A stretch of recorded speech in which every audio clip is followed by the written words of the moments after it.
Hello friends, welcome back to our channel SJ Gupta. दोस्तों, आज के वीडियो में हम देखने वाले हैं कि किस तरीके से नेगेटिव वैल्यू शो करनी है जीएसटीआर 3B में।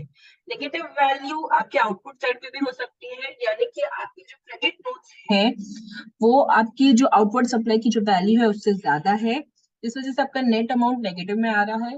वो आईटीसी में भी हो सकती है, यानी कि आपके परचेजेस माइनस डेबिट नोट्स, आपका जो फाइनल अमाउंट आ रहा है वो नेगेटिव में आ रहा है। तो ये दोनों तरीके से हो सकता है, outward as well as inward में नेगेटिव वैल्यू। आज हमारे वीडियो में देखने वाले हैं कि किस तरीके से उसे जीएसटीआर 3B रिटर्न में शो करना है, किस तरह से ऑटो पॉपुलेट होगा डेटा, और जो भी नए प्रोविजन आए हैं जीएसटीआर 3B से रिलेटेड वो किस तरीके से इम्पैक्ट करेंगे हमारे जीएसटीआर 3B रिटर्न पे। दोस्तों, वीडियो में आगे बढ़ने से पहले अगर आपने मेरे चैनल को अभी तक सब्सक्राइब नहीं किया है तो नीचे दिए गए सब्सक्राइब बटन को प्रेस कीजिए। उसके बाद में एक बेल बटन आएगा, उसे भी जरूर प्रेस कीजिए ताकि नेक्स्ट टाइम हम जब भी कोई वीडियो अपलोड करें वो ऑटोमेटिकली आपको नोटिफाई किया जाए। तो चलिए देखते हैं कि क्या चेंज आया है। ये बेसिकली एक अलर्ट न्यूज अपडेट जैसा है, जो जीएसटी पोर्टल पे आया है, जिसमें उन्होंने कहा है कि ऑलरेडी गवर्नमेंट ने नोटिफिकेशन नंबर 14/2022 डेटेड 5 जुलाई को नोटिफाई किया था changes in table 4 of form GSTR 3B। अब टेबल 4 क्या है? जीएसटीआर 3B का आईटीसी है, जिसमें से 4A जो है वहां पर आईटीसी जो हम क्रेडिट ले रहे हैं वो आता है, बी में जो भी रिवर्सल करना है वो आता है, एंड सी में नेट अमाउंट आता है। अब तक क्या हो रहा था कि जो भी क्रॉस अमाउंट है वो 4A में आता था, जो भी रिवर्सल्स है by way of credit note वो 4B में रिफ्लेक्ट हो रहे थे, एंड फिर नेट अमाउंट यहाँ आ जाता था। अब इस न्यू चेंज के हिसाब से या न्यू अपडेट के हिसाब से जीएसटीआर 3B में रिटर्न में अपडेट किया गया है, जो जैन 2023 से एप्लीकेबल है। इस नए इम्पैक्ट के थ्रू जो भी क्रेडिट नोट या उनके इम्पैक्ट अमेंडमेंट्स है वो ऑटो पॉपुलेट हो जाएगी टेबल 4A में इंस्टेड ऑफ 4B। तो जो पहले अमाउंट 4B में रिफ्लेक्ट होता था, यानी कि लेस रिवर्सल्स में 4A में ग्रॉस अमाउंट आता था, 4B में क्रेडिट नोट आते थे, अनबैलेंस नेट अमाउंट आ जाता था, वो अब डायरेक्टली 4A में आएगा, यानी कि 4A में नेट अमाउंट रिफ्लेक्ट होगा, 4B में नहीं होगा कोई भी अमाउंट।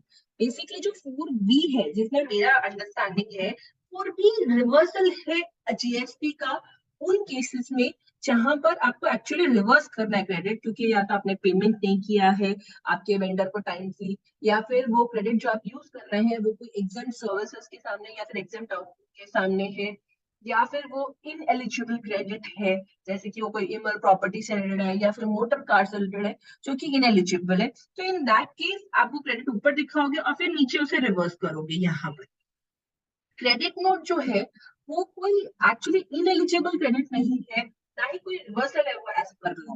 वो तो बेसिकली क्योंकि आपको जो सर्विसेज दी गई थी या तो वो प्रॉपर वैल्यू की नहीं है, या फिर आपने वो सर्विसेज ली ही नहीं है, इसीलिए आपके वेंडर ने क्रेडिट नोट पास किया है, या फिर वो उन्होंने आपको गुड्स दिए हैं और आपने उन्हें वो गुड्स रिटर्न कर दिए क्योंकि वो आपकी क्वालिटी नहीं है, इसलिए आपके वेंडर ने क्रेडिट नोट पास किया है।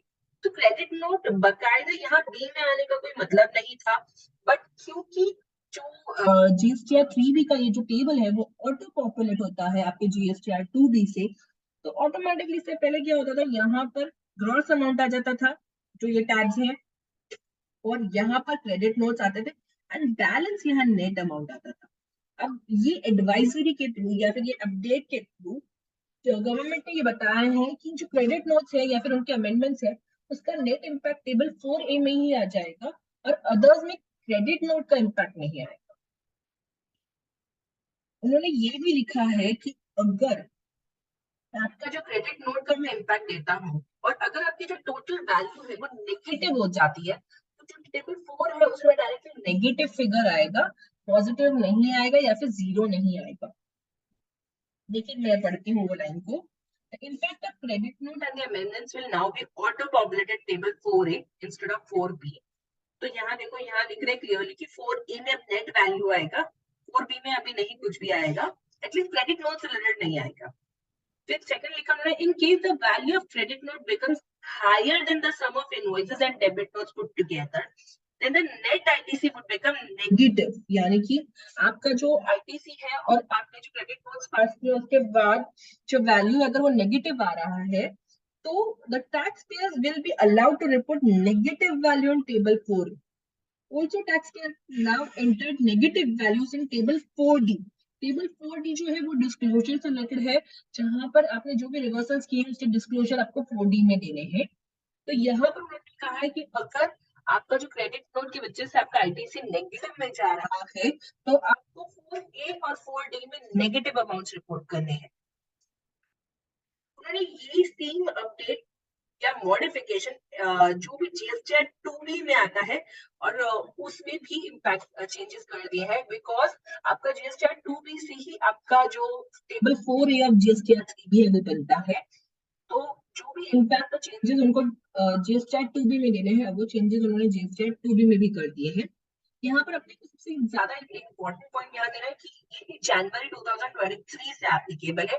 सो अगर आप इससे पहले का रिटर्न भर रहे हैं, जो कि अगर आपने अब तक फाइल नहीं किया है, तो अभी भी आपको ओल्ड लॉ के हिसाब से जाना है। यहाँ पर आप gross amount less credit note और बैलेंस नेट आईटीसी दिखाते हैं।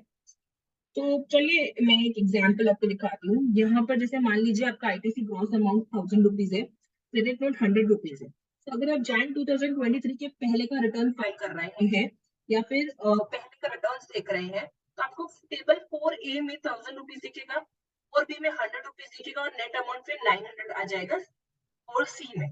अब अगर आप न्यू लॉ के हिसाब से जाएंगे, ये जो अपडेट आया उसके हिसाब से जैन 2023 के रिटर्न्स दिखेंगे उसके आगे से, तो आपको आईटीसी ग्रॉस 1000 रुपीज दिखेगा।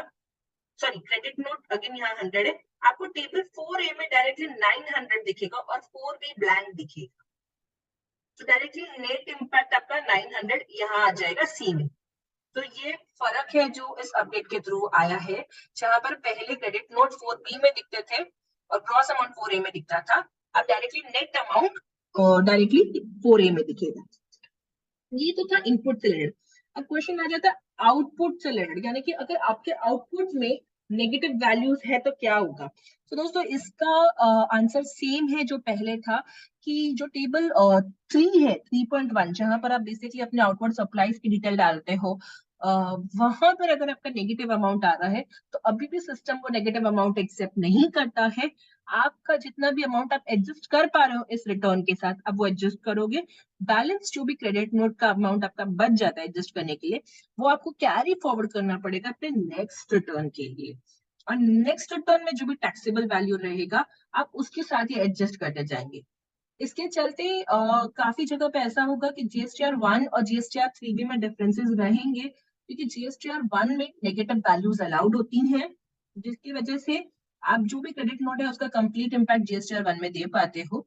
लेकिन क्योंकि जीएसटीआर 3B में नेगेटिव वैल्यूज अलाउड नहीं है, तो टू द एक्सटेंट जितना आपके जीएसटीआर के जो क्रेडिट नोट्स है वो एडजस्ट नहीं हो रहे हैं, उतना डिफरेंस रहेगा। अगर मान लीजिए आपकी सब्सिक्वेंट एडजस्टमेंट्स नहीं हो पा रही है, तो गवर्नमेंट ने आपके पास ऑप्शन दिया है जहां पर आप रिफंड क्लेम कर सकते हैं उस बैलेंस अमाउंट का जो एडजस्ट नहीं हो पा रहा है। तो आई होप दोस्तों आपको हमारा ये अपडेट अच्छा लगा हो। अच्छा लगा हो तो इसे लाइक कीजिए, ज्यादा से ज्यादा लोगों के साथ शेयर कीजिए, और हाँ, हमारे चैनल को सब्सक्राइब करना नहीं भूलिएगा और ऐसे वीडियोस के लिए।